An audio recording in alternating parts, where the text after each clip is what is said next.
My dear friends, നമുക്ക് ചെമ്മീൻ കറി വെക്കാം. ആദ്യം ചെമ്മീൻ നന്നാക്കി എടുക്കുക. എന്നിട്ട് അതൊന്ന് എണ്ണയിൽ വറുത്തെടുക്കുക. വറക്കണ്ട, ഒരു ചുവപ്പ് നിറമാകുമ്പോൾ എടുക്കുക. അപ്പം അതിന് ചേരേണ്ട ഓരോ സാധനങ്ങൾ ഞാൻ പറഞ്ഞുതരാം. അപ്പോഴത്തേക്ക് എൻ്റെ ചാനൽ ലൈക്ക് ചെയ്യുക, സബ്സ്ക്രൈബ് ചെയ്യുക, ഫോളോ ചെയ്യുക, കമൻറ്റ് ചെയ്യുക. Shoshamma kitchen food channel, Keralam by Shoshamma. നമുക്ക് തേങ്ങയും അതുപോലെ ഒന്ന് കൊത്തി ഒന്ന് വാട്ടിയെടുക്കുക. എന്നിട്ടത് എണ്ണയിലേക്ക് ഇട്ട് കൊടുക്കുക. മുളക് പൊടി, മല്ലിപ്പൊടി, ഉലുവാപ്പൊടി, മഞ്ഞൾപ്പൊടി, എല്ലാ പൊടികളും കൂടെ ചേർത്ത് അടുപ്പിലേക്ക് വെക്കുക. എന്നിട്ട് ഉള്ളി, ചുവന്നുള്ളി, ഇഞ്ചി, കരിയാപ്പില, വെളുത്തുള്ളി, പച്ചമുളക് എല്ലാം കൂടെ വഴറ്റിയെടുക്കുക. അത് എന്നിട്ട് എണ്ണയിലേക്ക് അടുപ്പിലേക്ക് ഇട്ട് കൊടുക്കുക, അടുപ്പിനകത്തേക്ക്. അതിന് ശേഷം കുടംപുളി ഇട്ട് കൊടുക്കുക. അതിന് ശേഷം നമ്മൾ ആ വറുത്ത ചെമ്മീനും ഇട്ട് കൊടുക്കുക. വഴറ്റിയ ചെമ്മീൻ. എന്നിട്ട് എല്ലാം കൂടെ വേവിച്ചെടുക്കുക.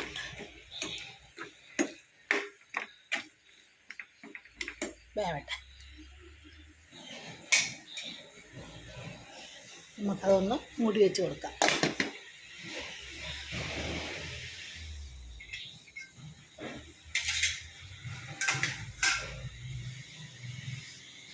ചെമ്മീൻ റോസ്റ്റ് കറി.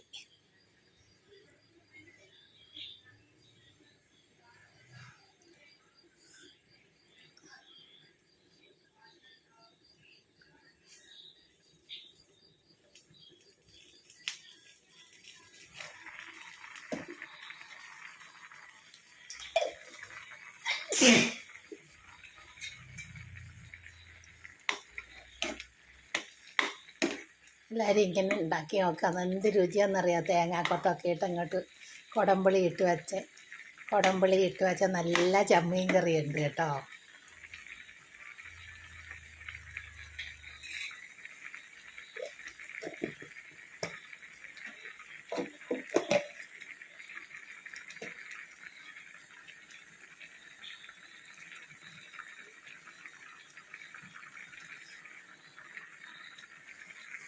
വെന്ത് വരുമ്പോഴത്തേക്ക് നമുക്ക് കടുക് വറുത്തെടുക്കാം.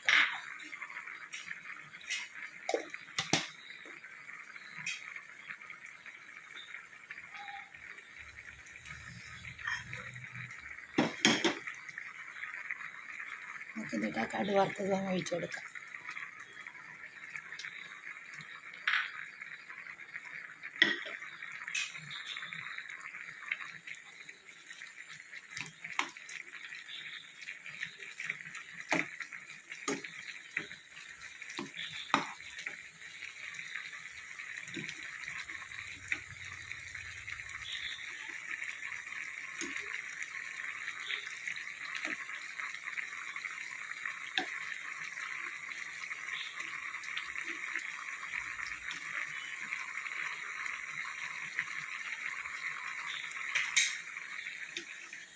നല്ല ചെമ്മീൻ കറി വെച്ചത്.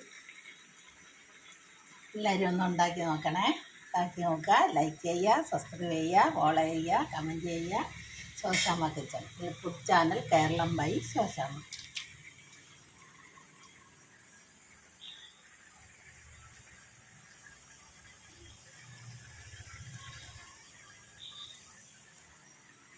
പൊറോട്ട കഴിക്കാം, ചപ്പാത്തി കഴിക്കാം, ചോറ് കഴിക്കാം, കപ്പ കഴിക്കാം, എല്ലാ സാധനവും വെള്ളയപ്പം എല്ലാം കഴിക്കാം. സൂപ്പർ എന്ന് പറഞ്ഞാലും പോരത്തെ സൂപ്പർ ചെമ്മീൻ കറി വെച്ചാൽ, കുടംപുളി ഇട്ട് വെച്ചാൽ നല്ല ചെമ്മീൻ കറി. എല്ലാവരും ഒന്ന് ഉണ്ടാക്കി നോക്കണേ. ഇത് രുചിയാണെന്നറിയോ. ഒരു ദിവസം ഉണ്ടാക്കി ഞങ്ങൾ പിന്നെ ഉണ്ടാക്കും ഇങ്ങനെ.